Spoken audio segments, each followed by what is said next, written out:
I'm not often given to using this word, especially in regard to myself, but wow.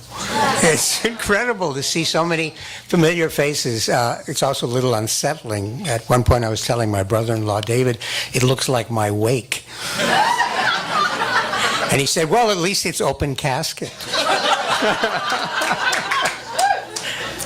David is not entering the competition this evening. Well, I've been asked to fill up a little time while the judges are judging, so I thought I'd try to make a few stories happen. I'll try to keep them short, but like anybody, when they tell me to speed it up, I'll speed it up. And if I can't finish a story the first time, they're going to bring me back, and I will finish it then. Now, rebirth made me immediately think about something that happened to my wife, Harriet Risen, and me a number of years ago. We were sitting on the porch of our house in Arlington, watching the world go by, and all of a sudden, we saw a mother duck with 10 little ducks strung behind her, waddling happily down the street toward a pond, which is at the bottom of our street. That's where it dead ends. The other end of our street intersects Route 60. I don't know if you've ever been stuck interminably on Route 60, but that's the main commuter pathway east and west. And it's 4 lanes of traffic. So we were marveling at how this mother duck had managed to negotiate already 4 lanes of rush hour traffic as she continued to lead her ducks past our house and over a grate that was directly in front of our house. And 3 of the ducks, the little ducklings no bigger than your palm, fell right through the grate into nowhere. Well, the mother realized something was wrong, so she immediately whipped around, and the other 7 ducklings whipped around with her, and she retraced her steps. She went back over the grate, and the remaining 7 ducklings all disappeared. We can imagine how many monosyllables Harriet and I were letting greps forth at that point. We couldn't believe it. What could we possibly do? Harriet immediately ran into the house to call the Animal Rescue League, and she said, Tony, do something. Pry open the sewer. Usually the requests she makes of me are far less direct and kind of easier to deal with, like wake up. But open the sewer. So I rushed into the garage, and I saw a golf driver there. I grabbed it, I put it into the sewer, started to pry it, and I felt the shaft snap in my hands.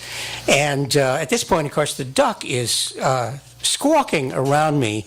She has gone to one end of the block. She's gone to the other end of the block. She's even looked up into the sky, which I think it must have been an instinctive thing on her part, because that's where hawks live, and all disaster to a duck. And so anyway, she's there in a half advisory, half hysterical capacity. And I look up to the sky too, and I suddenly see 2 guys coming toward me from the one house across the street from us, which is the only rental property in the block. And it has been a home to any number of people on their journey either to some miserable condition or to prison or whatever. And I've never really had very much truck with those folks. And in fact, these 2 guys who were coming at me, if I'd seen them any other time, I would have gone to the other side of the street. They looked bleary. Their eyes were red from a night of hard work, or more likely hard drinking. And they said, what's the matter? And I said, well, Doc, you know, this is gay. We have to do something. I mean, and the next thing I know, the 3 of us are right down over the sewer, 30 fingers interlaced, yanking and pulling this thing up. It flies up, and we look down into this deep, bottomless, silent hole. The next thing I know, the tallest among us, which wasn't a great accomplishment if I was part of the party, but he must have been about 6 feet tall, started lowering himself into this hole, rappelling along the sides. It turned out that it was dry, but it was about 10 feet deep. So by the time he hit bottom, we couldn't see anything. Even the top of his head, it was that dark.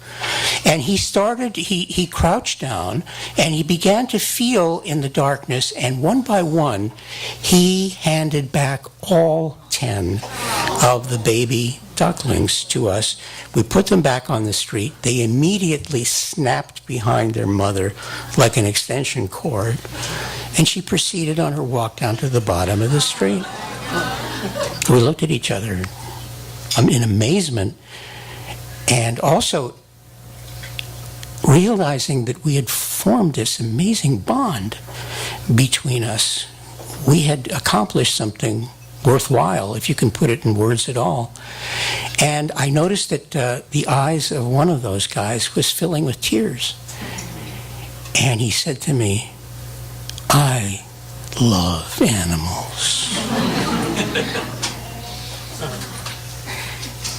So, are we ready?